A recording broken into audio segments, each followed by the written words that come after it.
And then are you going to flash back to the screen share? Absolutely. All right. In the meantime, welcome everybody. I'm Maya Segura, a board member of the Wyndham World Affairs Council, and I will be moderating our event today. My fellow board member, Claire Gillis, will be handling the technical side of this talk. Claire, would you like to say hello? Hi, everybody. Thank you so much for joining us on what's turned into a really fantastic weather Sunday up here in Southern Vermont. And yeah, we're just delighted to host Arthur. Thank you. Yeah. And we are absolutely pleased to welcome author and Marlborough College alumnus Arthur Magida. And award-winning journalist, Arthur's books include The Nazi Seance, The Rabbi and the Hitman, and Prophet of Rage. Formerly a professor at Georgetown University and the University of Baltimore, he's been a senior editor at the Baltimore Jewish Times, a consultant for several PBS documentaries, and to the United States Holocaust Memorial Museum. He's been a contributing correspondent to Religion and Ethics Weekly on Newsweekly on PBS, editorial director of Jewish Lights Publishing, and environmental reporter for the National Journal.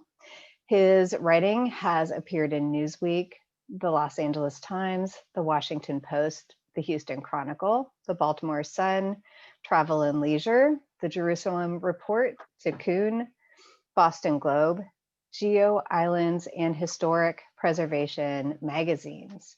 He also has master's degrees in history from Georgetown and in clinical psychology from the California School of Professional Psychology. He currently resides in Baltimore. He's with us today to discuss his recent Pulitzer Prize-nominated work, Code Name Madeleine, a Sufi spy in Nazi-occupied Paris, the biography of Noor Inayat Khan, a woman of courage, faith, and adherence to truth, qualities that are much needed in our own turbulent age. Incidentally, the music that you may have heard in the background was written by young Noor in memory of her deceased father, the Sufi master Hazayat Inayat Khan. I want to give a shout out to everyone's books here in Brattleboro for generously offering a discount for the book in advance of this event. If you have not yet purchased the book, I strongly recommend that you do it. It is packed with so much action. It's a great read, I think, for just about anybody who appreciates action and certainly history. A quick word about our next event. In honor of Women's History Month in January, on Sunday, January 17th, 4 panelists will speak about the intersectionality of gender-based violence and intimate partner violence, examining how this impacts vulnerable groups differently and how patterns of social injustice, marginalization, discrimination, and cultural bias shape violence. We're happy to announce that Marlborough College alumna, filmmaker of Sisters Rising, a recent award-winning documentary, and Windham County resident Willow O'Farrell will be among the panelists joining us for this talk. Like all of our events, these lectures are free and open to the public. We are the smallest member of the National World Affairs Councils of America, and we are run entirely by volunteers. Annual memberships support our operating costs. If you're interested in becoming a member, and we hope that you would be, you can find further information on our website. A couple of quick housekeeping notes. The talk will be followed by a Q&A. We are currently recording and the video will be available on YouTube after the event. Please use the Q&A function in Zoom to ask your questions, and please do not use the chat function.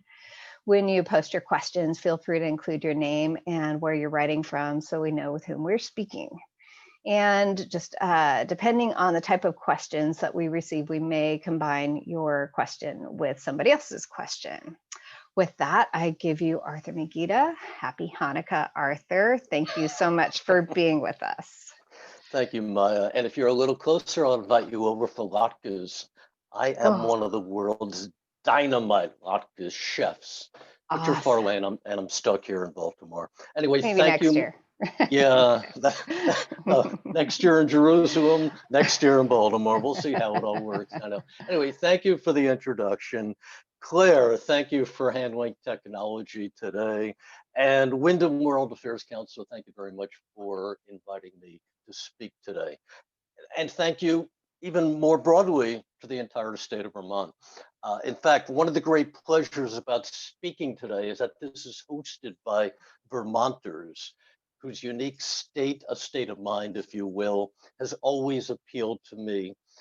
I've always felt a great affinity for Vermont's sensibility, practicality, reasonableness, and a state and a people grounded in community and how we create it, relate to it, contribute to it.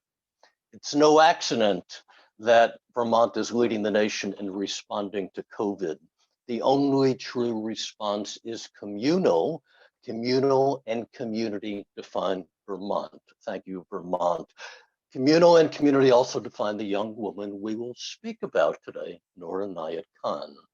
Little known, surprisingly brave, and always faithful to her Sufi principles of love and service. Noor embodied an admirable way of relating to the world, a way we would do well to emulate today. Many of us, including me, are wary of the world. We're tired, we're exhausted, and we're just plain bummed out. I could have used a stronger word, but I'm a gentleman today. Noor also faced a threatening world. She never retreated, and she always conducted herself with the utmost integrity. Though she was killed in 1944, she isn't an artifact frozen in history. Noor is very much alive, and the power and the example of her life are still very potent for instructing us in how we can conduct ourselves today, person to person and nation to nation. But first, who the heck was Noor Inayat Khan? Well, once upon a time, there was a princess, a Sufi, an Islamic mystic, Noor. It's a young woman who saw the world coming apart and a young woman who did her best to try to heal it. Noor was a true global citizen. Her mother, Aura, and Claire, if you will, let's have a photo of Aura. Should be first in line in this painstakingly. There's Aura. Okay, her mother, Aura. I just said that Noor was a global citizen and a very full one indeed. Her mother, Aura, was an American who lived first in Arizona and then in New York with her brother. Noor's father, Hazrat Inayat Khan, Claire, next photo, through whom Noor inherited her regal lines, was not only an Indian, but the man who introduced Sufism to the West in 1910. And Noor herself was born in Moscow, January 1st, 1914. Birthday's coming up. Let's all celebrate it. Claire, next photo. Here's baby Noor and her father, Hazrat Inayat Khan. Noor, born in Moscow, raised in London, and then in what was essentially a spiritual cocoon in Suresnes, a small village directly opposite Paris. Together, all this, an American mother, an Indian father, a Russian birth, a French and British upbringing made Noor American, Indian, Russian, British, French, as united a blend of nations as could be found in just about any one individual. And somehow, Noor held all that together, integrating all those nations, all those cultures, traditions into a unique, distinct personality, and transmuting herself into one of the most unlikely undercover agents of the Second World War. Noor was unlikely for this role because she was as ethereal an agent as any side fielded during the war. Thanks to her father, the Sufi master, Hazrat Inayat Khan, Noor practiced a very sensible non-transcendental mysticism. To become an angel, her father said, is not very difficult.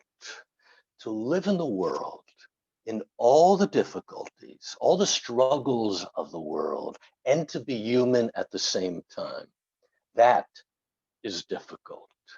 If we become that, he continued, then we become the miniature of God on earth. For Noor and for her father, spirituality did not reside in another realm. Spirituality was here, it was now, and it was real. Noor grew into a deceptively strong-willed young woman. Next slide, Claire, thank you. She wrote music, poetry, children's short stories, essays about faith and religion, and she always put others before herself. Service, in fact, was a keystone of Noor's faith. For her, and these are her words, the essence of spirituality and mysticism is readiness to serve the person next to us. Noor's mysticism did not renounce the world, it embraced it with all its messiness and all its possibilities, all its pleasures and all its joys, all its disappointments and all its triumphs. Everything was grist for her mill, and everything she absorbed and interpreted through her rare and unique prism. So when the time came for Noor to serve during World War II, she was ready to become the most improbable agent in Noor's in Britain's top secret agency, Special Operations Executive, also known as the SOE. Noor was improbable because she was diminutive, 5'4", barely 100 pounds, about as slight as it comes. And improbable because the SOE did not habitually recruit shy, quiet, introspective mystics. And even more improbable because it didn't actually send on missions agents whose trainers said they were not overburdened with brains, which is one of Noor's handlers said about her. This guy didn't like the idea of women doing men's work, espionage, sabotage, and working behind enemy lines. Despite that, in June 1943, Noor was the first female radio operator the SOE flew into France, holding the Gestapo at bay for months while lugging her 30-pound radio around with her just about wherever she went, and never varying from the ethical principles of Sufism she'd learned from her father. And when she was finally caught, Noor told the Germans nothing. And she won their respect, even after trying to escape twice from a Gestapo prison in the center of Paris. Claire, next slide. I bet there's a Gestapo prison hiding. There it is. Okay, I just said Noor tried to escape twice from the Gestapo prison. Here it is. This is 84 Foch in the center of Paris. The first time Noor tried to escape was just 2-3 hours after the Gestapo caught her. They took her to this building. They took her up to the 5th floor. That's the highest floor in this photo. They interrogated her for a few hours. They could see they weren't going to get anything out of this woman. So they were about to take her to her cell, also on the 5th floor. And Noor asked first if there was a restroom she could use. They pointed to a room at the end of the hallway. Noor went in there. She was on the verge of closing the door entirely when a Gestapo agent said, no, we always keep a brick in the door just to see what people are doing.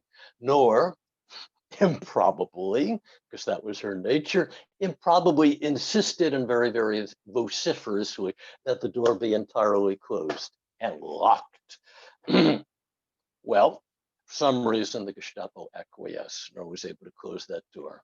But after 5, 10, 15 minutes, one of those agents got very, very suspicious. What happened to Noor Inayat Khan?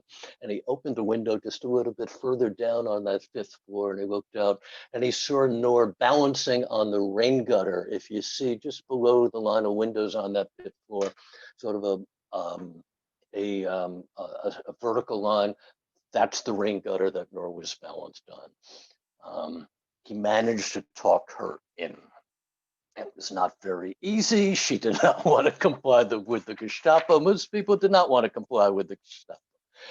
After Noor's second attempt, this time by scrambling across rooftops and down balconies to the street, this would have been on the opposite of 84 Avenue Foch, Noor was sent to a prison in Germany where she was locked up and shackled, wrist to wrist, ankle to ankle, and both of those sets of chains linked to each other, so she could barely stand. 10 months later, Noor was taken by train to Dachau. The next day, in a shallow pit about 100 feet from Dachau's crematorium, Noor was executed with a bullet to her head. Claire, next photo. Thank you. Noor served willingly and wholeheartedly, and with a bravery and a spiritual perspective that were uncommon throughout the war. Noor's perspective, in fact, confounded a friend of mine, a psychologist. He insisted that Noor had a death wish, an irrational impulse to extinguish herself. I told my friend there was nothing irrational about what Noor did. Yeah, she knew that radio operators were the linchpin of the SOE. Without them, the SOE could not have communicated with the agents it smuggled into Europe, coordinating activities, planning strategy, dropping supplies and money. And Noor knew that the average lifespan of a radio operator in France was 6 weeks. And by the way, Noor survived 4 months before she was caught. But Noor believed, these are her words, that sacrificing yourself for others bathes the world in a love which purifies and heals the suffering of humanity. Bathes the world in a love. This was not how undercover agents usually talked. Noor's goal was not to eliminate herself. Her goal was to heal the world, to make it better. Noor didn't have a death wish, as my psychologist friend speculated. She had a life wish. While researching Code Name Madeleine, I was struck by a phrase Noor wrote when she was in her mid-20s. The heart must be broken for the real to come forth. World War II broke Noor's heart, and the real came forth. In a world torn apart, Noor found her destiny, and she found her calling. And that's why hers is a story of courage, faith, resilience, a story that inspired those who knew her, a story that can inspire us now in our own chaotic, troubling, and to some degree, very tragic age. The heart must be broken for the real to come forth. That's my favorite quote from Noor. So much my favorite, I used it twice in my book. So much my favorite, I quote it almost every other day to friends. As true today as it was more than 7 decades ago when Noor wrote it, every day for many of us, our hearts are broken. And every day, the real comes forth. And every day, we are summoned to bring forth the best in ourselves, much as Noor Inayat Khan did. Among the many treats of writing this book was discovering extraordinary stories just about wherever I looked, stories that had never been told before, stories that gave the arc of Noor's life new and intriguing dimensions. Next slide, Claire. We've seen Noor as a full-grown woman. Here's Noor as a girl, maybe 5, 6 years old.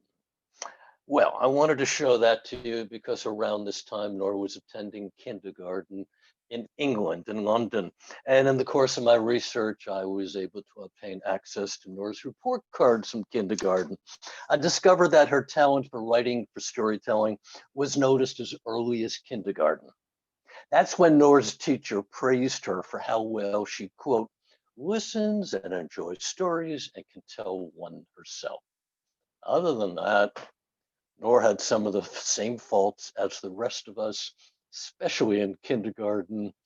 I can certainly relate to this. She was talkative. She was a real chatterbox. I was too. She had difficulty concentrating, and her mind, one teacher complained, needed steadying and strengthening. As her life went on, Noor more than made up for this. Without a strong, steady mind, the Gestapo would have caught Noor days after she arrived in Paris, not months after she got there. Something else I discovered. Noor's father, Noor Inayat Khan, was one of India's foremost musicians. He came to the West in 1910, primarily to perform at that point and to learn about Western music, not to teach Sufism. That came later. But I discovered that the club where he performed in Moscow in 1914 was owned by the African-American son of former slaves in Mississippi, a guy named Frederick Bruce Thomas. Thomas bought the club about 10 years after his parents had purchased a farm in the Deep South, shortly after the Civil War. They moved to Memphis after a white man swindled them out of their 200 acres. And there, Thomas's father was murdered. Thomas's mother barely got by, and Thomas, tired of being humiliated, headed north, working at odd jobs in St. Louis, in Chicago, in New York as a waiter, butler, head waiter all over Europe. And finally, he put down roots in Moscow, of all places, where he bought a club called Maxim, M-A-X-I-M. A year later, Noor's father was playing his vina, which is sort of a sitar, every night to a packed house. An African-American, the son of former slaves, owning a nightclub in Moscow where one of India's foremost musicians performed, blew me away. Also, in my book and for my book, I learned that in 1940, Noor and her mother and her two siblings, a brother, her sister, fled from the Germans in her brother's MG. I was excited. I love MGs. I love sport cars. But as far as I knew, it was impossible for all four of them to get away from Suresnes, the little town they lived in right outside Paris, and head off to the coast where they planned to catch a ship to England. How could four people cram into a two-seater sports car? After fairly extensive research, and after tracking down the MG Car Club Limited in England, I learned that MG had produced models with jump seats between 1922 to 1933. So after more digging, I learned that Noor's mother sat in the front passenger of this MG, passenger seat of this MG. Noor's brother, Vilayat, drove because it was his car, and Noor and her sister Claire sat behind them in the jump seat. So in my book, I write about this journey that their MG was a great car for a jolly picnic in the country, not for fleeing from the Nazis. An open air sports car, if we could have the next photo, please. An open air sports car like that one. MGs were made for auto aficionados and for car rallies and for flirting with girls in Piccadilly or at Ascot. They were not intended for joining a long line of refugees who were escaping to the coast while the Germans strafed them from the air. Next slide. Soon after leaving Suresnes, Noor's brother turned the car onto roads filled with broken down cars and broken down people. And with infantrymen humiliated by their rout, and dead horses lying in ditches and thousands of people on bicycles. Next slide, Claire, thank you. People on bicycles weaving in and out of the rubble, and farm wagons piled high with tables and chairs and suitcases, and a grandmother being pushed in a wheelbarrow. There was a man carrying a cat, a woman carrying a bird in a cage, mothers pushing babies in prams, children carrying toys, dolls, blankies, and everyone, it seemed, was carrying pots, pans, or suitcases. Cars overheated or crept along. The flood of humanity was too dense for the autos to move any faster. And everywhere, mattresses were lashed to the tops of Renaults and Citroëns and Mercedes. On the top of one car, the body of a grandmother who had died en route was tied to a mattress because her son could not bear to leave her alongside the road. The MG maneuvered around large stones that had been thrown on the road, fruitless attempts to block German tanks. Germans in Messerschmitts and Heinkels circled above, unsure whether to strafe the refugees or let them collapse in exhaustion. Leaving the MG in Tours with a friend, the Khans found seats on a train. The train, Noor wrote, was noisy and crowded with frantic young mothers with tear-stained eyes carrying their sleeping youngsters. They knew not where they were heading, said Noor, just running toward freedom if freedom was to be found. For the little one, she continued, France should be saved from enemy hands at any price. I've wiped the eyes of some, given water to others. The distress of a human being is impressive. But the distress of a whole nation, Noor asked, those whose hearts have not beaten and suffered with this cannot know what it means. Well, I am convinced, though I have no proof, that sitting in the jump seat of that MG while passing thousands upon thousands of refugees and looking them directly in the eye, because Noor would have been at that height in the jump seat, wiping the eyes of those children on the train, all that strengthened the pledge that Noor had made to herself and to one of her brothers. Somehow, she would return to France to fight the Germans. I also learned that after the SOE flew Noor into France in June 1943, she knocked on neighbors' doors in the village where she had lived before, hoping somebody would let her send messages to England from their home. She was finding it almost impossible to find a safe place from which to use her radio in Paris. She didn't know that she was surrounded by Germans. Next slide, please, Claire. In a massive 19th century fort a few blocks away from the street where she was hoping neighbors would take her in was this fort, Mont Valérien. Noor, her brothers, her sister had actually played in this fort when they were kids, but now the Germans were using it to execute members of the resistance.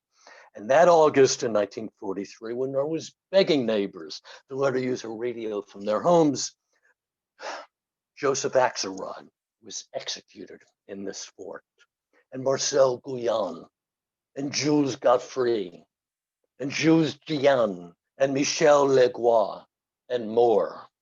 And the next month, Abel Blanchard, and Marcel Bernet, and more were killed. By the end of the war, almost 1,200 Frenchmen would be killed in that fort.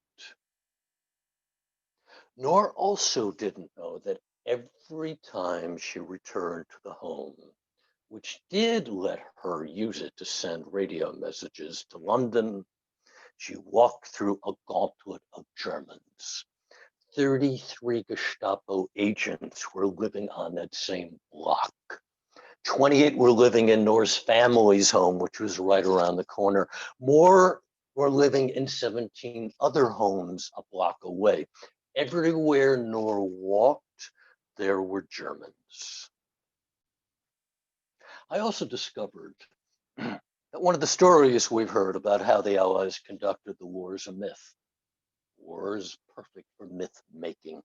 The myth I'm referring to is that the Allies did everything they could to protect Paris and that it was Hitler, and Hitler alone, who was determined to desecrate the world's most beautiful city by blowing up its finest museums as the German troops were retreating after D-Day. We never hear about the Allied bombing in 1943 and 1944, sometimes twice a day, sometimes more. Bombs intended for a factory missed their target, killing 300 civilians and injuring 400 more. A bomb smashed into a metro station, killing 80 people. Another bomb killed 7 people at a racetrack. And Noor, I write in my book, heard the bombs. Everyone did. Possibly she saw the damage. Many people did. But Noor had worries beyond the bombs. Every second, she had to be alert, aware, awake. A few weeks after she was flown into France, she was barely getting any rest, not with constantly running around, trying to find a safe house from which to send messages to England, reconstructing cells, which the Germans had wrecked soon after she arrived, and retrieving coded messages from secret drop boxes that were scattered all over the city. And speaking of bombs, for most of the war, the Allies spared the German city of Pforzheim. That's where Noor was imprisoned after her second escape attempt from that Gestapo prison in Paris at 84 Avenue Foch. But in 1944, I learned, American planes repeatedly attacked Pforzheim, and Noor's prison was a few blocks away from some of the worst bombing. The prison shook with every explosion. In her cell, Noor remained in solitary and in chains. The Germans gave Noor no reprieve from the hell they'd locked her up in. She stayed that way for 10 months. But what for Noor, and this is really important, what for Noor did fighting the Germans mean? Next slide, please, Claire, thank you. Fighting meant never forgetting that she was a Sufi, never forgetting the rules of chivalry that her father had laid down when Noor was 12 years old. The rules emphasize modesty, humility, empathy, and discipline. Do not neglect those who depend upon you. Bear no malice against your worst enemy. Hold your head high in all circumstances. Consider duty as sacred as religion. And break not your word of honor, whatever may befall. This was a knighthood of conscience, spirit, courage, persistence, dignity. Another rule was to harm no one for your own benefit. Many people have called Noor a pacifist. She wasn't. She didn't believe in violence and she tried to avoid it, but she didn't fully believe in passive resistance either. While Noor admired Gandhi's campaign for India's independence, she knew that pacifism had its limits. Fighting the British as a pacifist like Gandhi did made sense. Fighting Hitler as a pacifist was suicide. And further souring Noor on Gandhi was his cavalier attitude towards the Nazis. Gandhi urged Jews in Europe to pray for Hitler, to resist him without violence, though that would guarantee their massacre, and massacre is Gandhi's word for what would happen. It's not my word.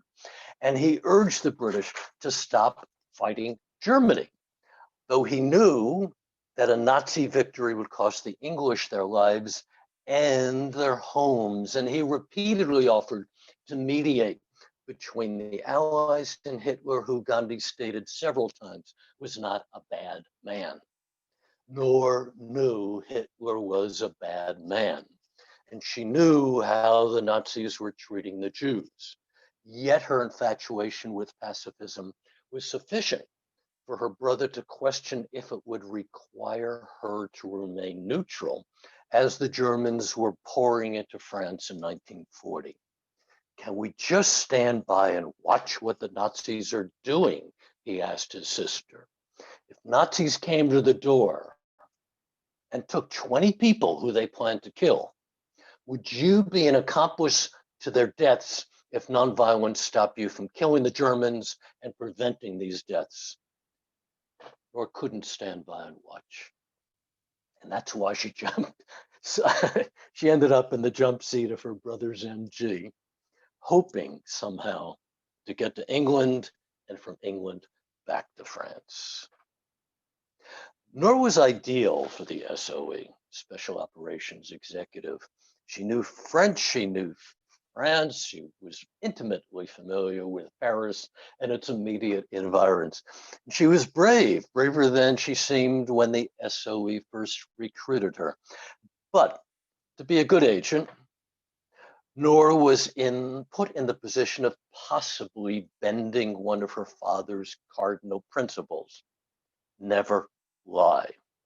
Her father taught, truth is all the religion there is. Maybe, but undercover agents can't be truthful without deceit and guile. An agent was a dud, probably a dead dud. The SOE, anyway, flew Noor into France, June 1943. Shortly before she got there, the other members of her cell were caught by the Germans. Essentially, she was alone.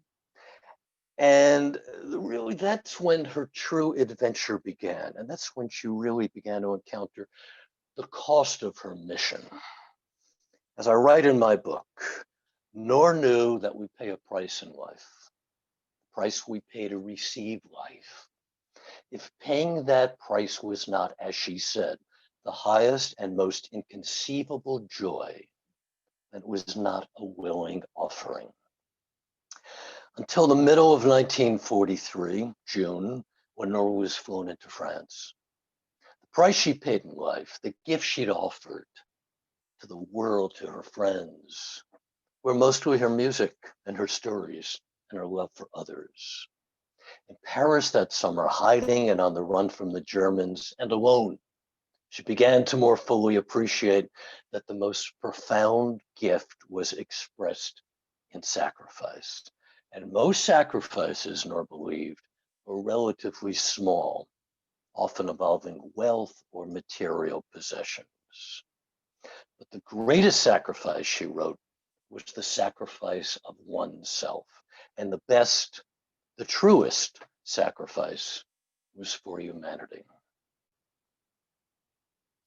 And that's why one of the key lessons we can learn from Noor, and why for a page or two in my book, when I bring up Noor's idea of sacrifice, the action essentially stops.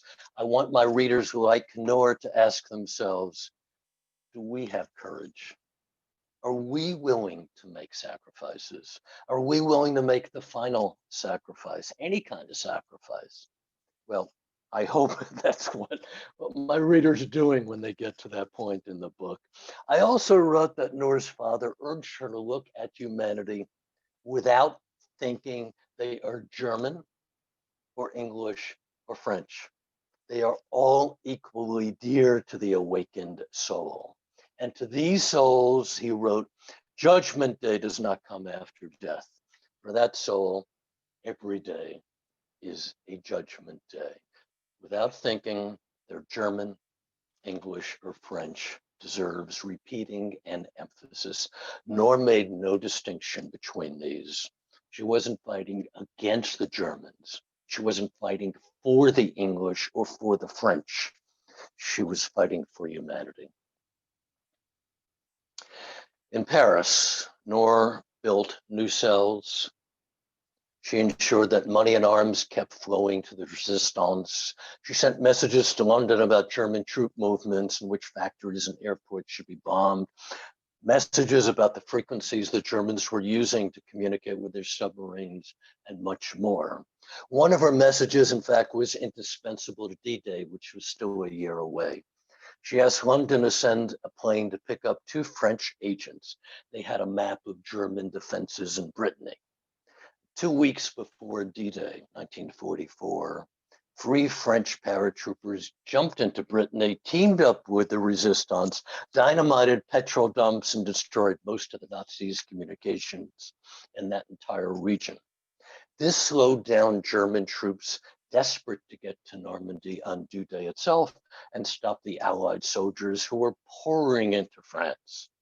Noor's contributions to victory were indispensable, and they're largely and sadly not known. One member of the resistance who was especially close to Noor was Pierre Vianon. He was only 3 years older than Noor, but he kept a really close eye on her. When her radio broke, he got it fixed in his electronics factory.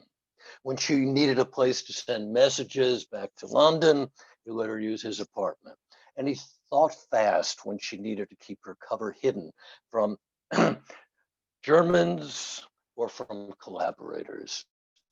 I wrote in the book, occasionally Noor and Vianon met on the small patio outside a brasserie at 119 Rue Saint-Rosaire. Name of this brasserie in English, at the King of Beer. In fact, the exterior of the brasserie had on the second floor had a statue of the King of Beer himself, lifting a stein of his favorite brew. Another sculpture, a large white stork, perched on the chimney, and underneath all this whimsy, Noor and Vianon spoke of matters serious and grim. All went well until the day Vianon saw his uncle coming their way. His uncle favored Brittain, the puppet the Germans had installed to run the free zone in southern France. Not wanting to give his uncle a chance to talk with Noor, his peculiar Indian American French English accent might have given her away. Vianon impulsively took Noor by the waist and leaned over as if he was about to kiss her. His uncle walked by as if he'd seen nothing. Stunned by Vianon's passion, Noor laughed when he explained why he grabbed her. When Vianon got home an hour later, his uncle was already there, telling Vianon's wife what he'd witnessed. Elizabeth was furious. A row ensued between these two. The couple finally made up when Pierre's uncle left, and Vianon could tell his wife the truth about what happened between him and Noor. And by the way, I've located that cafe. King of Bear is still on the second floor facade. The large white stork is still on the roof. This place is now a McDonald's, of course. And when it was apparent that Gestapo agents were getting closer to Noor, Vianon told her to change her appearance and stop wearing her Macintosh.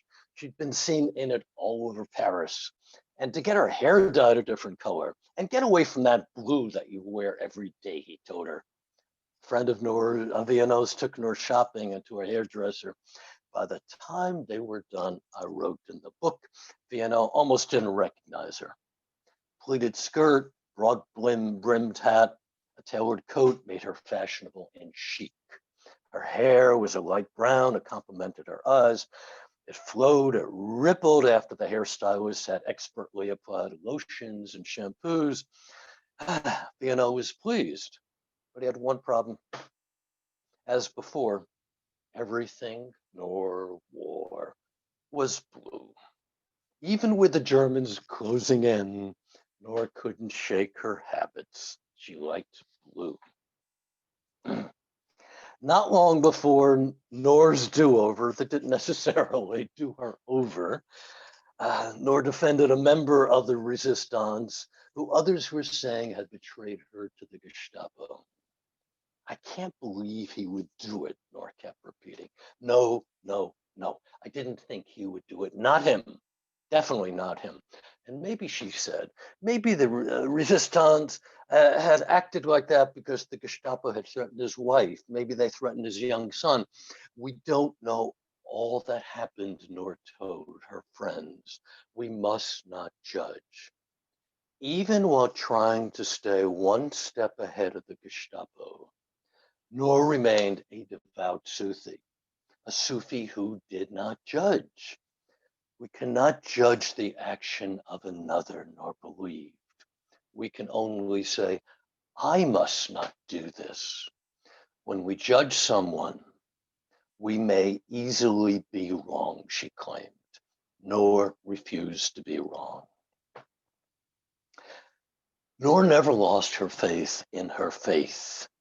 When she was caught after trying to escape a second time from that Gestapo prison in Paris, she was given a choice.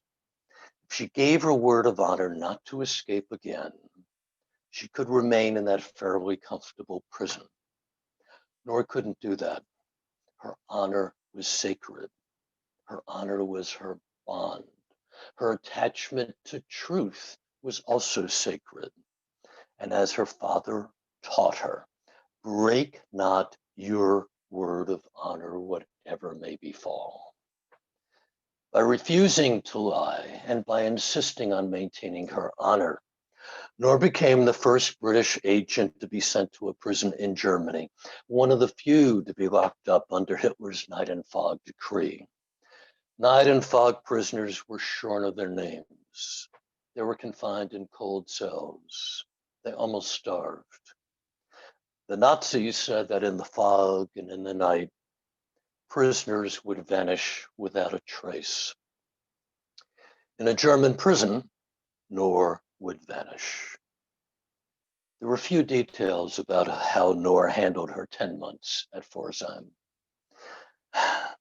German prison where the Nazis locked her up in solitude. She couldn't talk with anyone. She couldn't see anyone. She couldn't write. She wasn't given anything to write. Quite likely, she retreated into herself. Before the war, she'd written that solitude was a way to know ourselves, to know our true self. Everyone Noor believed descends into a darkness before realization shall come. In the darkness of Pforzheim, Noor would have tested that conviction. On September 12th, 1944, a train took Noor and 3 other female agents to Dachau. Reports vary about what happened next. Maybe the 4 agents were executed that night, maybe the next morning. Whenever it happened, most likely Noor was killed by a bullet to her head as she held hands with another woman. She was 30 years old. If Noor spent the night of September 12th at Dachau, as one account states, her cell would have been a few doors down from the of Martin Niemöller. Niemöller, as some of you may know, was a Lutheran pastor who had opposed the Nazi takeover of churches in Germany. After the war, he gained fame for his confession about the timidity that had contaminated Germans during Hitler's reign. First, they came for the communists, Niemöller wrote, and I did not speak out because I was not a communist. And they came for the trade unionists, and I did not speak out because I was not a trade unionist. Then they came for the Jews, and I did not speak out because I was not a Jew.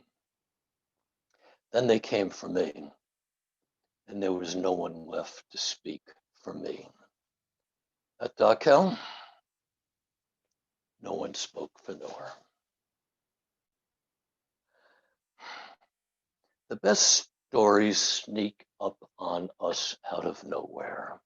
Noor sneaked up on me out of nowhere. I'd never heard of her before until some friends who make documentary films sent me a PR release about one that was about to be broadcast on NPR 2013, 2014.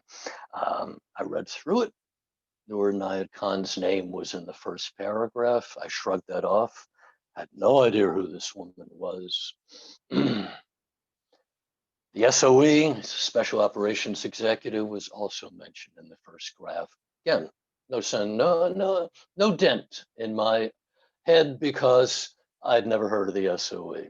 But Noor's father, Hazrat Inayat Khan, was mentioned in the second paragraph, and they stated that Noor was his daughter.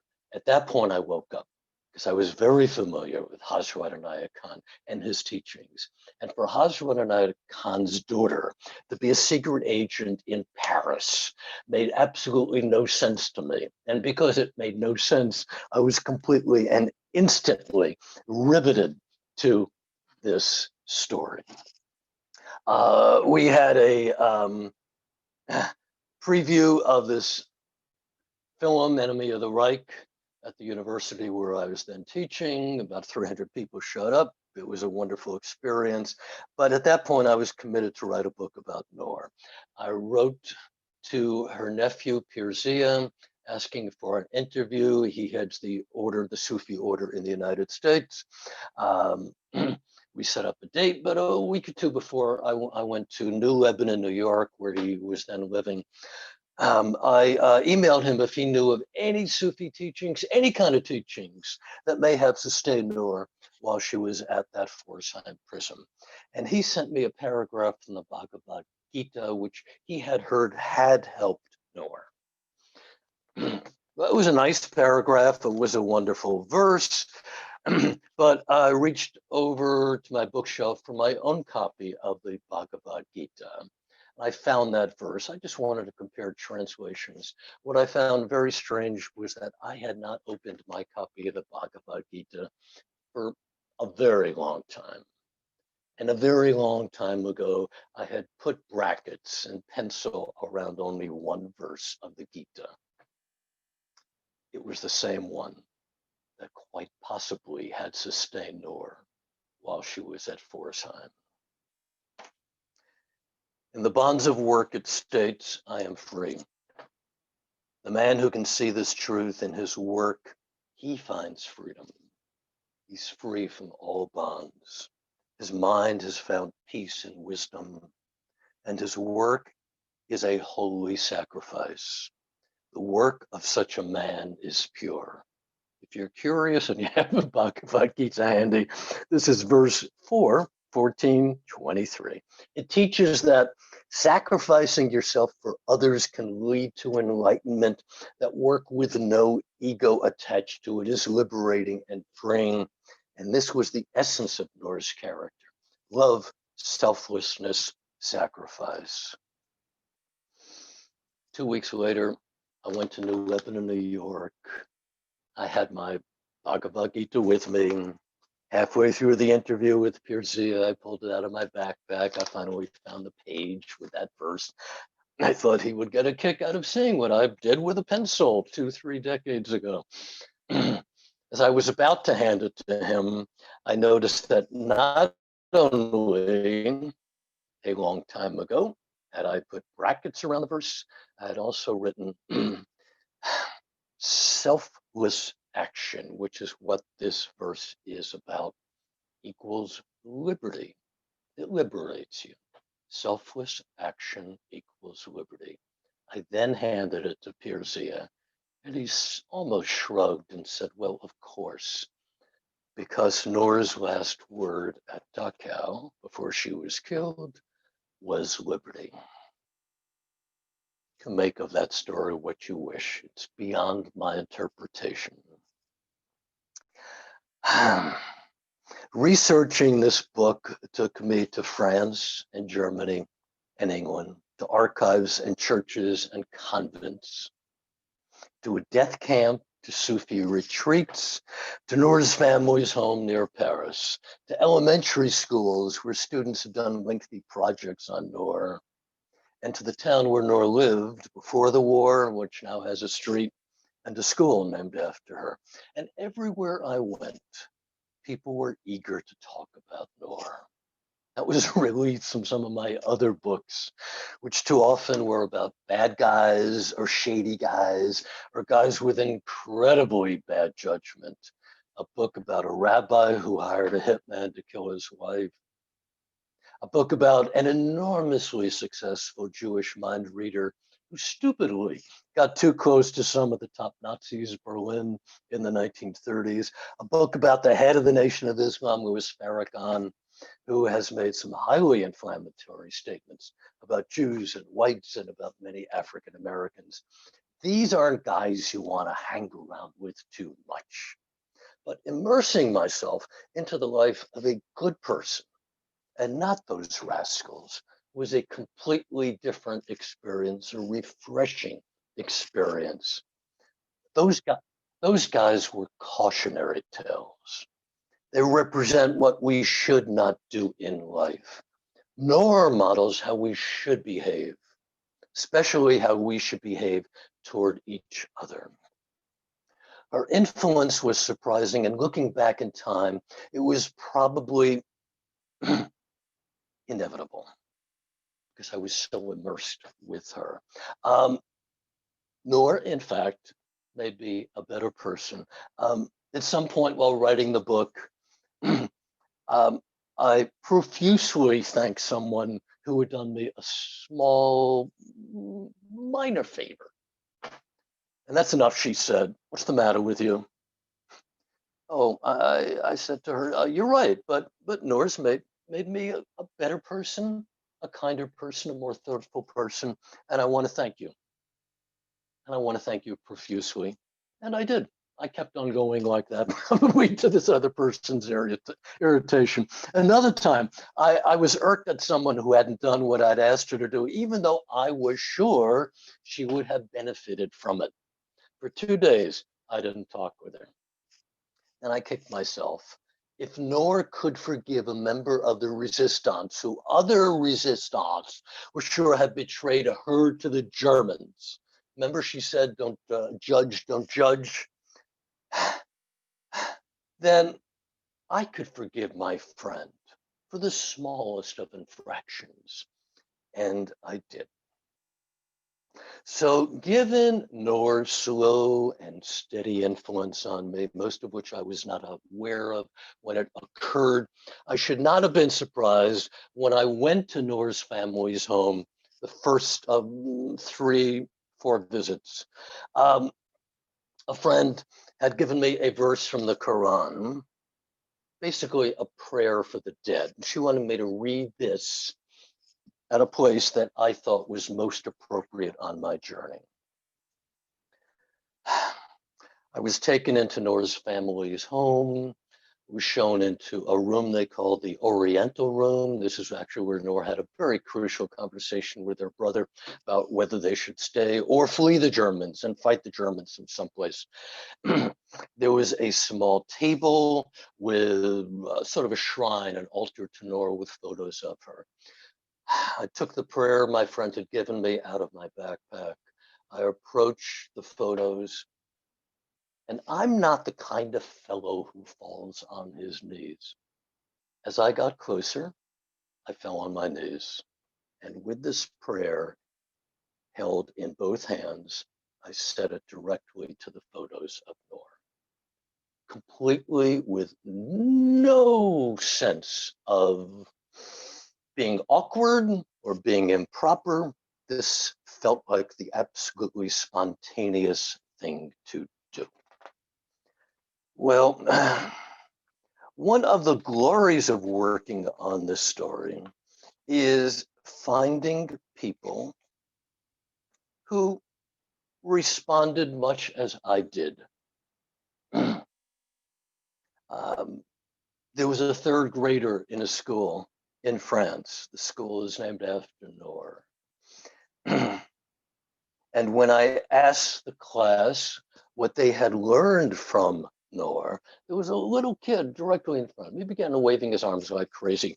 And of course, I had to ask him what he'd learned from Noor. And he said, I learned from Noor that we should always help other people. And if my sister falls into a hole, I'm going to pull her out. And that was so sweet. And we shall all help our brothers and our sisters when and if they fall into holes. And in this life, many people fall into many holes, as some of us have noticed.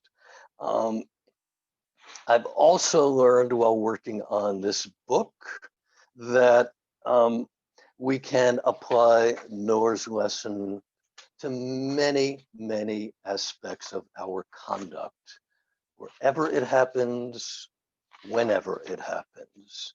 We are embroiled in a pandemic, as you may have noticed, and that is why several weeks ago, actually in the middle of the summer, as the pandemic was literally heating up, I put on Facebook, in this environment, do not spare yourself in the work which you must accomplish.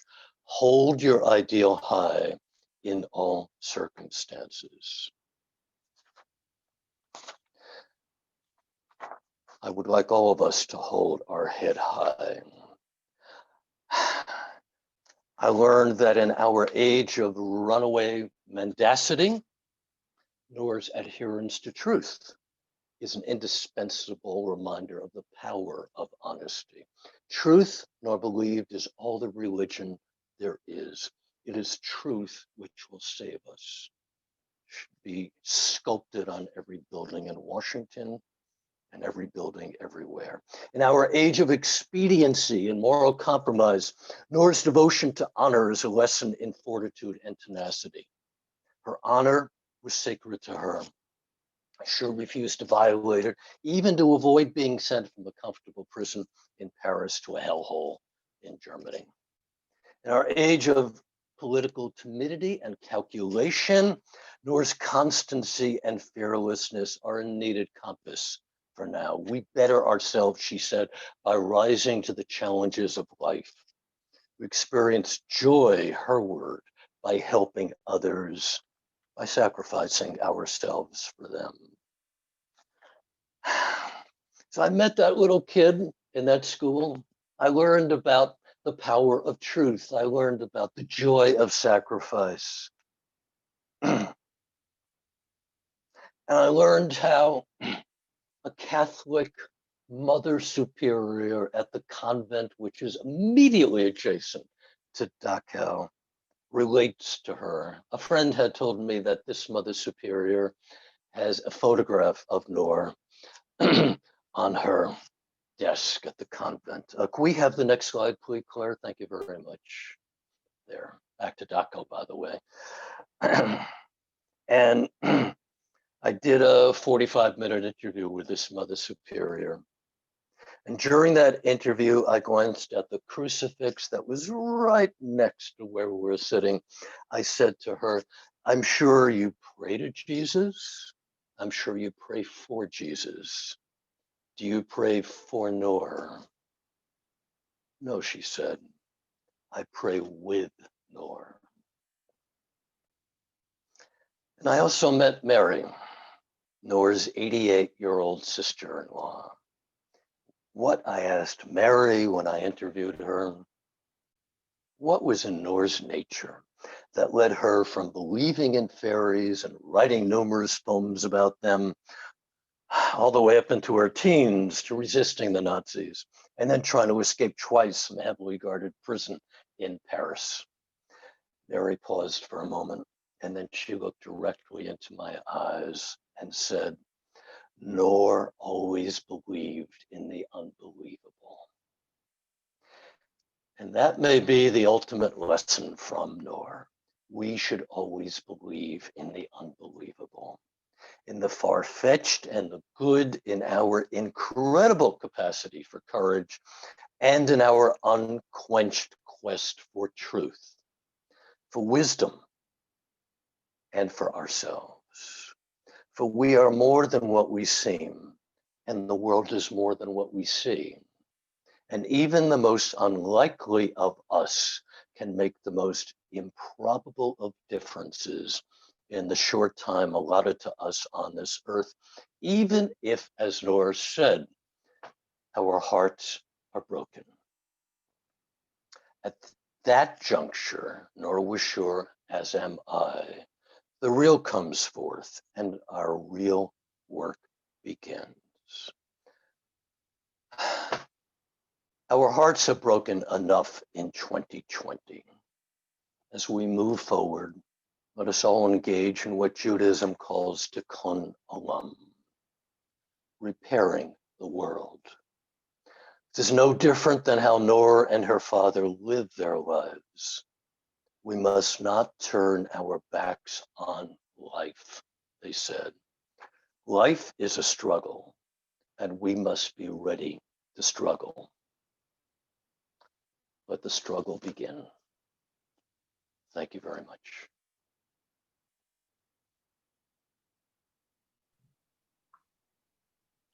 Thank you so much for that, Arthur. Oh dear, I can't hear you. Oh, there you are. Okay, you're back. Hi, I'm here. Yeah. You know, there's so much that happens in the book itself, and I really appreciate you talking about your journey. And I want to ask you in a minute about your research process and how you went about that. But I actually have a question first, really more about the story and Noor's formative younger years. I think as a woman reading this book, and of course in our modern age, even knowing what I know about her story, I still can't help but wonder, you know, what were, you know, all of the things that influenced her decision to put herself in this position that felt fatalistic and in fact was. But you know, for me, the book was, you know, one of irony and contradiction and tragedy in many ways. And I think that it's ironic that Noor, who lived her life on the principle of love, was bullied into giving up the romantic love of her life. Related to this irony is a classism that runs rampant throughout the story. Noor gives up her love because of her uncles. Even her mother, Ora, who was an American, felt that her Jewish turned Sufi fiance was not of the appropriate class for her. Noor's uncles, who preach chivalry and seemingly that Sufism is a religion that does not judge others, also believe that Ora, Noor's mother, is inferior and that Noor's father never should have married her. Meanwhile, Ora's brother, a faux yogi celebrity from Iowa, cut Ora off because she married Noor's father, and we ultimately get the impression that Ora thinks that Noor's uncles are inferior. In an era where we as Americans are becoming more aware of extreme class segmentation, what impact do you think this classist culture had on Noor and her decisions? And also, you know, is our awareness of classism making an impact on the decisions that we are making today? We have another question. hour, right? Little Another question hour. for you. Okay, good. Yeah. And let's take a commercial break as well. I'm sure Yeah. there's some local maple syrup manufacturer somewhere in Brattleboro who's taken out many commercial segments. First of all, yeah, you're right. And I didn't want to get too immersed in that romantic aspect of Noor's story, though it's fascinating. Those of you who have not purchased the book, first of all, it makes a great Hanukkah and or Christmas and or New Year's present. Or buy it and start reading it on January 1st, which is Noor's birthday, by the way. Yeah, you referred to so many things. Okay, let me bring some of the folks way out in Zoom land up to date. You referred to Noor's love of her life. This was a guy named Eli, who indeed was Jewish. The family was opposed to the match. They thought it was a misalliance because they thought that Eli was underneath her in the class system, and indeed he was relatively poor. And Noor and her family had slightly higher stature, and because of various facets of Hazrat Inayat Khan's career, they had a following, which ensured that the family had not great wealth, but were certainly taken care of.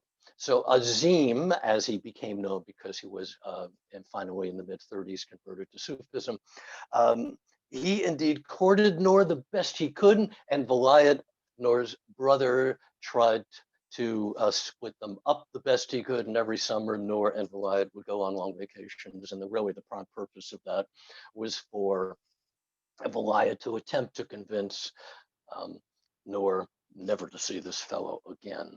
But you're right, there were all these contradictions. There was Noor's uncle, who was a major big deal yogi in the United States, who was opposed to Aura, his sister, running away, eloping with the woman who would eventually be Noor's mother. Um, he didn't want a black, darker skinned person in the family. Hazrat Inayat Khan's brothers did not want Hazrat to marry this American. They didn't like her. They thought she was scheming, and that certainly she wasn't worthy of their brother. So we have, as you just said, all these class distinctions. How did Noor handle them? With her usual grace and elegance and determination, which would all help her later in life in 1943-44. I really see no difference between that and how she conducted herself when she was up against the Germans. If you can be up against your uncles who don't want you to marry the man of your life, if you can take care of your three siblings, starting 1927, because your mother, Aura, this American woman, is basically so bereft after her husband, Hazrat Inayat, dies, that she cannot take care of them. If you had the time while going to the Sorbonne and also to the finest music academy in Paris in the 1930s to write beautiful poetry and children's stories and wonderful music, some of which we heard at the beginning of this, then you nor have a mind that is highly disciplined and highly focused.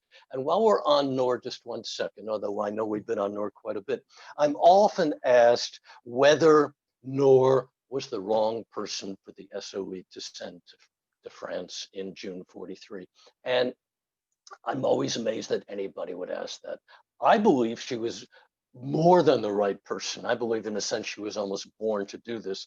First of all, as I said before, the average radio operator lasted 6 weeks in Paris, Noor lasted 4 months. Noor went like day after day after day, site to site to site, looking around this 30-pound radio that the SOE cleverly masqueraded in a suitcase.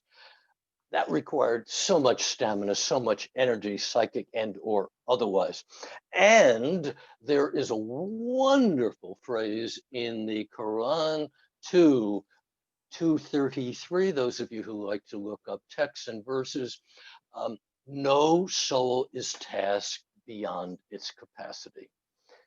If you are to listen to the Quran, then please believe no soul, especially Noor's soul, was tasked beyond its capacity. Noor was able to juggle all these distinctions and contradistinctions and ironies within her family, and she was able to handle everything that came to her starting June 43, when the SOE sent her to France, and she did it with aplomb and skill. Well, thank you. So can you talk a little bit about sort of your research process and also how you were able to sort of uncover how Noor was recruited, or in fact, was she recruited, or did she kind of recruit herself? No, in England in 1942, you did not raise your hand and say, I want to be in the SOE. The SOE was a top secret organization. I will speak in a moment about my research methods, but let's stay first on how the SOE recruited Noor. Noor, late 1942, had served in an auxiliary branch of the Royal Air Force. She was helping to train pilots for missions overseas. She was really a master and a wizard on the telegraph, and that's how she got messages to these pilots who were in training. She wanted a commission. She went before a commission board. She didn't get her commission, but she impressed the members of this board so much that they recommended her to the SOE. And shortly after that, Noor was invited to a literally secret interview in a location in London. She was interviewed. Of course, at the outset, she had no idea why, because she never heard of the SOE, and there's no reason she ever should have. But she was given time to think about this. She also told the man who interviewed her, a man who actually wrote novels in all his spare time, that she worried about her mother, how her mother would handle her absence. The next day, Noor wrote a letter to this man and said, in moments of war, even sacrifice like this must come before family, which really surprised me, knowing how devoted Noor was to her mother. On research, whenever I begin a project like this, I don't know what I'm doing. I'm adult, I'm an idiot, and I'm a dunce. I now have 12 to 14 boxes of Noor material that I accumulated. It is filling up my house. At the outset, I had the Bhagavad Gita. That was it. I'd never read it. Oh, I had read some material by Noor's father, Hazrat Inayat Khan. I had no books by Noor. As I said before, I went up to New Lebanon, New York, and I interviewed Noor's nephew, Pirzia. And that was the beginning of interviews with a number of members of the family, both in the United States, in The Hague, in France, and in Germany, and they provided an enormous amount of material. There's also a wonderful Sufi archive in The Hague and another in Saran opposite Paris. They provide terrific material. There, I went to the British Archives, the National Archives in London. Extraordinary stuff. They have files about Noor. They have files about the SOE. They have files about numerous other agents, and that's how I was able to flesh out the story. So it was an endless series of interviews and digging and excavating through very musty archives. Right. Well, I think this is your journalistic training definitely coming through here as well, and being willing to go down that rabbit hole when you don't really know where it's going to take you, and also your Marlboro Plan experience, where you and I both had that gaping maw of a rabbit hole suck us in and spit us back out. But let's see, we have some really lovely comments coming in from people. Michelle Moyes says, thank you for your talk, and thank you for giving me the opportunity to become acquainted with this inspiring and wonderful woman.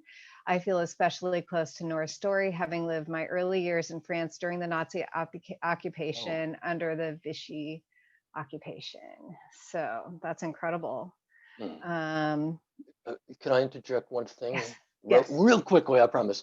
That reminds me of one of many, many comments I've received from readers of the book. One came middle of the summer from a woman I didn't know. She said she's a Sufi. She lives in Germany. And this woman's grandfather had been a German general during the war. Oh my God.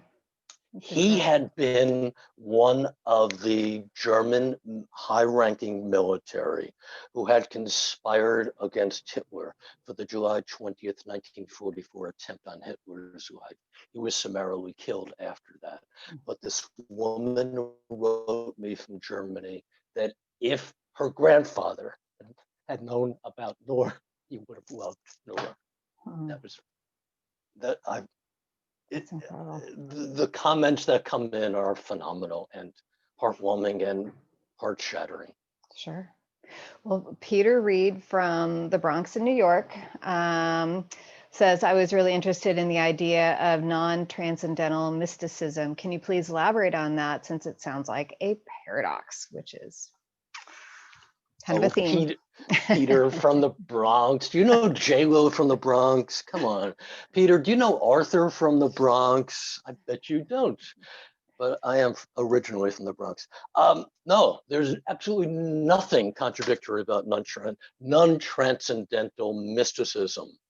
We all hear about transcendental meditation, but there are varieties of mysticism, first of all, Peter, from the Bronx. And yes, there are many mystical experiences that encourage transcendence.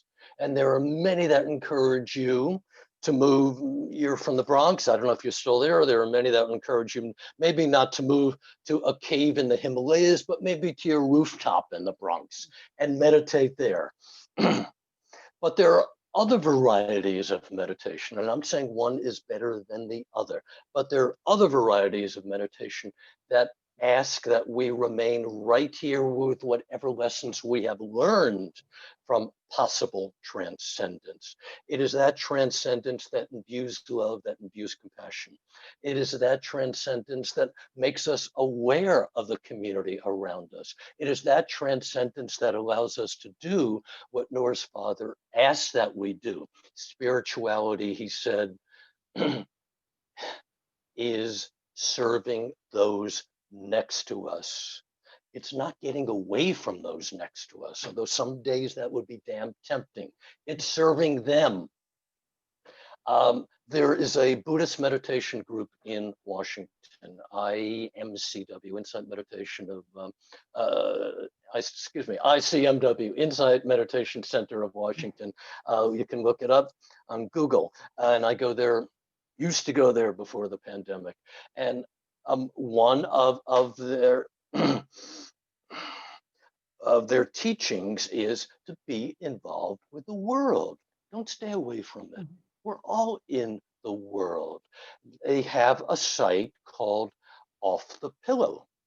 To them and to me, meditating, being, quote, spiritual, is not just sitting on a pillow and meditating and chanting and lighting incense and being holy and righteous. It's being in the world. It's being off the pillow. So Peter from the Bronx, if you want to play stickball with me someday, but I will transcend the shit out of you. I love it. Claire, do you want to pop back on and ask your question? I think you, as a historian, you probably have some thoughts on all of this, if you're willing to share while we're waiting for other questions to come in. Yeah, sure. I'll definitely leave the stickball conversation in the Bronx. I'm not going to step into that. I'm from Connecticut myself. So thanks so much for this talk. It's she sounds like quite an enchanting woman, and you really opened up this story for us. The thing that I was wondering is, you mentioned her physicality, that she was quite small and slight. And you said that it made her perhaps unsuited for espionage. And, of course, misdirection is a vital tool in all espionage, undertakings. And I'm wondering if she would have employed the techniques of, what we call a honey trap now, like a woman seducing powerful, vulnerable men, or if that's something that would have gone against her morals. That's my question for you about her techniques and how she handled herself with respect. And you presented, and you presented this as a multiple choice question, and I appreciate that. And the last choice was this against her morals? You're dang right. Yes, did they ask her to do things like that, and she refused? I mean, how do you know? They did not ask her. The SOE did not ask her. Okay, they just knew that she wouldn't do it. Well, aside from that, that was not part of her training. And yeah, we all have this romanticized idea of what a female spy would have done. It's not romanticized, it's Russian. I mean, it's it's a thing. It's definitely a but also it's been extrapolated from several women who did do this to all who could have possibly done it, and not more. No, she was never asked to do this. She had no inclination to do this. She had this boyfriend she had ditched back in Suren to begin with. Beg to differ. Forced to ditch. Anyway, you go. Okay, differ away. Thank you. Although in the end, I read the book. She did. I'm glad somebody did. I'm going to give you I thoroughly plan to read the book.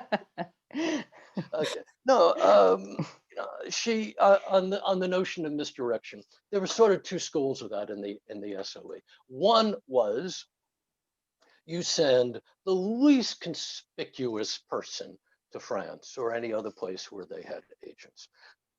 The least conspicuous, the least noticeable.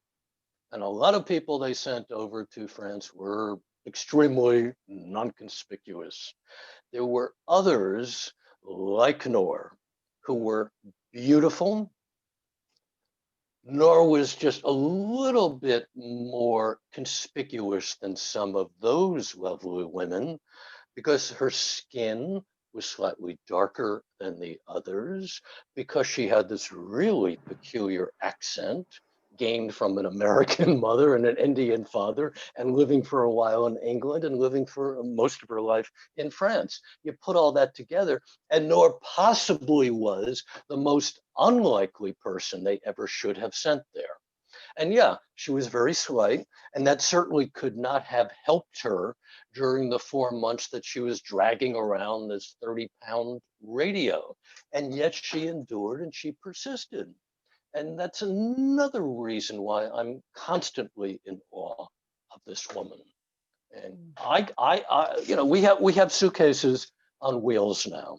We have devices that I'm talking into right now, my Samsung telephone, which must weigh 1,000th of an ounce, and we can communicate long distances with these.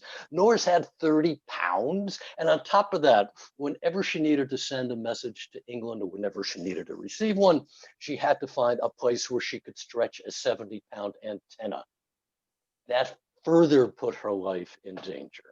Wow. So That's we have incredible. somebody who's slight, we have somebody who's very noticeable, we have somebody who in the best of all worlds could not, or in a different world, had not have been pursued this mission as successfully as she did, and yet she defied every single odd against her. Yeah. Thanks. So we are at 5:30. We have an awesome question from Scott Cooper, who is also one of our board members. And if anybody else would like to, give us more questions, we could probably do one or two. And and Scott just said, my daughter's name is Madeleine. I'm going to buy 2 copies of the book, one for me, one for her. You definitely should. He says 3. You saw that, but anyway, we'll talk, Scott. But your Thank you, Scott. awesome question is one that actually really has struck me, and I've spent a fair bit of time sort of trying to reconcile this. He says, I'm interested in your comments about Gandhi. Gandhi has almost been declared a saint. My experience in South Africa has challenged his sainthood in regards to people of color and even the treatment of his wife. My first question is there literature that challenges Gandhi's stance on Hitler and the Third Reich? And second, do you accuse Gandhi to justify him, or do you accuse him as a product of his ignorance, though he may be a saint nonetheless? So we're now dealing with an ignorant saint. Thank you so much, Scott. Actually, this reminds me of an incident that happened yesterday in Washington. As some of you may have heard, there were some major demonstrations and stabbings in Washington by conflicting sides in our political circus. And the statue of Gandhi outside the Indian embassy was desecrated. Which side did it? I'm not sure. But that brings us up to date regarding this alleged saint.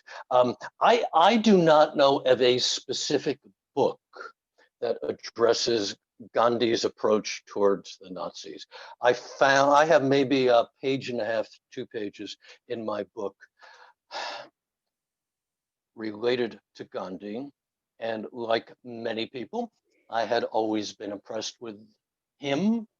Like possibly a minority, I had always been upset with Gandhi's, quote, sexual experiments and sleeping with his niece for a few years, but that was only to test Gandhi's brahmacharya. Yeah, I saw those eyes roll. Brahmacharya is Hindu chastity. Right. Gandhi always claimed he was chaste. Perhaps he wasn't. We'll never know. So that had always upset me about Gandhi. But as I began to research the book and I read up a little bit about Gandhi in several histories, I learned about his attitude towards the Nazis. And I think he was just plain dumb. You know, he was 7,000 miles away from Europe. He had little idea what was happening in Germany and France and to England. And being Gandhi, he thought that every individual, even Hitler, had a small kernel of goodness in him. So I think his ignorance, refusal to ask for more information about the situation on the continent, um, his certainty that there is a benign quality in every individual and every cause led him to say what he did about Hitler and about Jews praying for Hitler and about the British surrendering to him. And I wish somebody had upbraided him severely during the war. Is he a saint? No. But who am I to declare anybody a saint? And certainly what he did in South Africa precludes the possibility of his sainthood. Thank you. And Scott says, good answer. And Genevieve Prentice, who is one of our fellow Marlboro Fighting Dead Trees, so Marlboro alumna, says, please talk in more detail about, hi, by the way, about the information Noor provided in advance of D-Day and how that information was used. We won. Next question. You. Yeah. Spoiler alert, we won that war. It's the one that's going on right now that I'm worried about in this country and others. Well, as I said before, Noor arranged for 2 Frenchmen to be flown back to London. First of all, I was always, when I began doing this story, I was amazed that there were literally fleets of airplanes connecting France and London. The Germans' radar was not very sophisticated, and the British had these planes called Lysanders, which they adapted to fly under German radar, and hundreds and hundreds of agents were flown in and others were flown out. Noor arranged for these 2 Frenchmen to be flown back to England sometime late summer of 1943. She told London, these men had what she called buckets of cherries, code word for information you do not want to miss out on. And those were blueprints and detailed plans of German facilities and German troop placement in Brittany. And about a year later, a couple of weeks before D-Day, 3 French paratroopers landed in Brittany. They tied up with the resistant members, and they basically decimated the German communication system in that area and prevented, I think, about 100,000 German troops from reaching the beaches at Normandy. So that's key to our having this conversation today and the Germans not winning. I referred before to this guy, Pierre Vianon, who sat at that cafe with Noor. Uncle walked by, he grabbed Noor and he kissed her, and she was rather surprised because she was a rather demure young woman. Even though Claire is attempting to have her become a Mata Hari, she was not. Pierre was a very savvy businessman. He ran a very successful electronics company. He made many trips between Paris and Berlin. He had a false bottom on his suitcase. One of those trips he brought back to Noor German blueprints for a device that helped German subs, U-boats, detect when Allied radar was focused on them and Allied sonar. That was then sent, courtesy of Noor, back to England, and it gave the Allies, and the British in particular, a leg up on how the Germans were functioning. So we don't hear about Noor and other women like her. And in the last 5-10 years or so, there's been a spate of books about women in the SOE or women in other espionage services, but they are getting what is due them much too belatedly.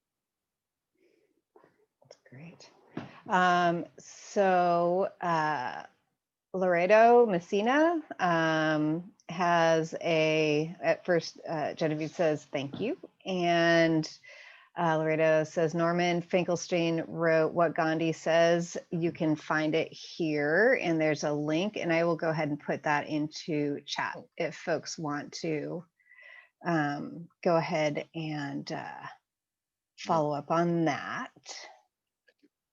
And then let's see, I'm not seeing other questions in the queue. We're about 10 minutes over, but I was just wondering if you wanted to talk a little bit about other things that are going on with your book right now. Obviously, the Pulitzer nomination is a big deal, I think. I don't know. And you recently had a request to translate it into a foreign language. You, I understand, have a movie option happening. Do you want to talk about any of those things? No. No, yes, of course I do. I'm very proud of all. No. And actually, it isn't just an option for Romanian translation. I have a contract for the book to be translated into Romanian, and that's wonderful. That came about last week. I hope that there will be other foreign translations, although I've learned that they are extremely difficult to acquire these days. We have a pandemic, and we have a dreadful global economy, and for a publisher to translate an item requires them buying the property, then requires them putting more money into hiring somebody to translate it, and then the publisher also has to essentially design the book from scratch because they don't have access to what my American publisher did. So yes, and we have Google Translate, right? Wrong. Okay, just checking. Check again. And yes, there were two actresses and their production companies who were extremely eager to acquire my book, Code Name Madeleine. My agent and I have narrowed it down to one for many, many reasons. We're in the final hours, I hope, of nailing down every possible clause in the film contract. And I had a wonderful 2-hour conversation near the end of the summer with this particular actress and her husband. She sees Noor as I do. She sees a possible Noor film the way I do, and she responded to my book the way I wish everybody had, including you, Maya. Months ago, excuse me, I told a friend that if my readers did not cry when they finished my book, I wouldn't have failed in my mission. This actress, whose name I'm not revealing yet, this actress told me she cried. How could I say no to her? Right. So yes, I would say in the next 2.5 to 3 years, everybody here can go to their local movie theater because it will be open by then, and see Code Name Madeleine. Yes. Certainly hope so. Yeah. Well, thank you again. Claire, did you want to come back and send off our friend with me? Yeah, absolutely. Absolutely. Thanks so much, Arthur. That was really just fascinating. It's a great December story. And yeah, thanks for moderating, Maya. Absolutely. And I Thanks really, to our audience. Right. Yay. Thanks, audience, for showing up on a crazy busy, one of the busiest days of the year. And I really can't encourage people to buy the book enough. Arthur honestly barely scratched the surface of everything that is going on in this incredibly dense, in a good way, book. It's so packed with action and details and so many things that I really had no idea about, including this Gandhi discussion that were going on during World War II, and also just the fascinating backstory on Noor's life, which is very, very complex. And Loretta says many thanks to Arthur and all of you, Thank you, for Miss. your efforts. Yeah. Okay, can I jump in So- one thing? Yes, And then we're cutting have you to, off. Yeah, it's about time. I'm sure you've been waiting for this moment. Should anybody wish to acquire a self-adhesive book plate autographed by me that you can apply wherever you want in your book, but preferably not over the painstakingly written text, send me an email. I will then send you an autographed book plate. I'll make it out to you, or I'll make it out to Scott's daughter, or anybody. You can reach me at Arthur. What is my email address? Magida2, number 2, not spelled out, Magida2 at AOL.com.